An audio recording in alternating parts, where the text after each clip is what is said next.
சென்னைக்கு அப்புறமா தமிழ்நாட்டுடைய அடுத்த பெரிய நகரங்களான கோவைக்கும் மதுரைக்கும் மெட்ரோ ரயில் வரப்போகுதுன்னு ரொம்ப நாளா எதிர்பார்த்துட்டு இருந்தோம்.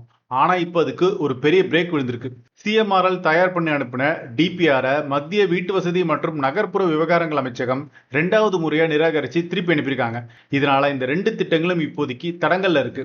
மத்திய அரசு ஏன் நோ சொன்னாங்க, தமிழ்நாடு அரசு என்ன விளக்கம் கொடுத்தாங்க, இதுக்கு மாற்று வழி என்ன அப்படின்றத பத்தி தான் இந்த வீடியோல பார்க்க போறோம்.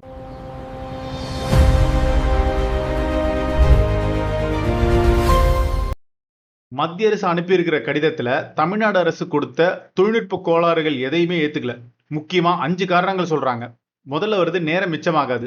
பீக் ஹவர்ல 7.5 கிலோமீட்டர் பயணத்துல மெட்ரோ மூலமா 8 நிமிஷம் மிச்சமாகும்னு சிஎம்ஆர்எல் கணக்கு போடுறாங்க. ஆனா மத்திய அரசு என்ன சொல்றாங்கன்னா, வீட்டுல இருந்து ரோட்டுக்கு வந்து மெட்ரோ ஸ்டேஷனுக்கு நடந்து போய் பிளாட்ஃபார்ம்ல வெயிட் பண்ணி இறங்கி போற நேரத்தை கூட்டினா பெரிய அளவுல நேரம் மிச்சமாகாது. 15 கிலோமீட்டருக்கு மேல போனா தான் மெட்ரோவுல நேரம் மிச்சமாகும் அப்படின்னு சொல்றாங்க. 2வது வருது மக்கள் தொகை கணக்கு. 2017 மெட்ரோ கொள்கைப்படி ஒரு நகரத்துல குறைஞ்சது 20 லட்சம் மக்கள் இருக்கணும். தமிழ்நாடு அரசு 2022ல 29 லட்சம் பேர் இருக்காங்கன்னு கணக்கு காட்டினாங்க. ஆனா 2011 அதிகாரப்பூர்வ சென்சஸ் படி கோவையில 15.84 லட்சமும் மதுரையில 10.18 லட்சமும் தான் இருக்காங்க. அதைத்தான் கணக்குல வச்சுக்க முடியும் அப்படின்னு மத்திய அரசு சொல்லிட்டாங்க. 3வது வருது ஃபீடர் பஸ்ஸஸ். வெறும் மெட்ரோ மட்டும் வச்சா போதாது, மெட்ரோ ஸ்டேஷன்ல இருந்து ஊருக்குள்ள போக பஸ் வசதி வேணும். தமிழ்நாட்டுடைய நகரங்கள்ல பஸ் கட்டமைப்பு பலவீனமா இருக்குன்னு சுட்டிக்காட்டிய மத்திய அரசு பிஎம் இ பஸ் சேவா திட்டத்துல தமிழ்நாடு சேராததையும் ஒரு குறையா சொல்லியிருக்காங்க. 4வது வருது சிறு நகரங்கள்ல இருந்து கத்துக்கிட்ட சில பாடங்கள்.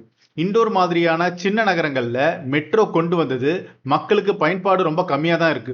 அதனாலதான் சின்ன நகரங்களுக்கு மெட்ரோ தர யோசிக்கிறோம்னு சொல்றாங்க.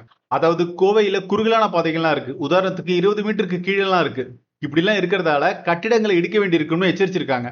5வது வருது செலவு அதிகம். மெட்ரோங்கிறது பல ஆயிரம் கோடி ரூபாய் செலவு பிடிச்ச விஷயம்.